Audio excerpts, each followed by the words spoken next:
ធ្វើការហើយកំពុងជិះម៉ូតូតាមផ្លូវ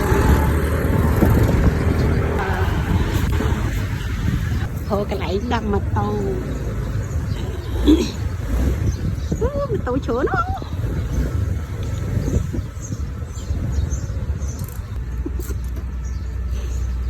មក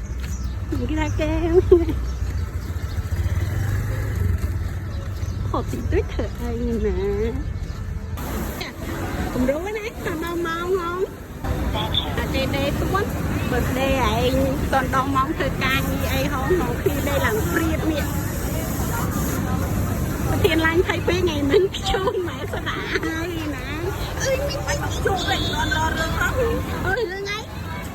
អាប់ជេរឡើងអូមួយណាNo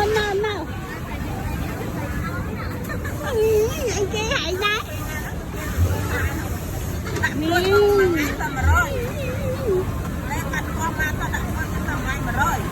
mà cái đâm rối nhưng bản thân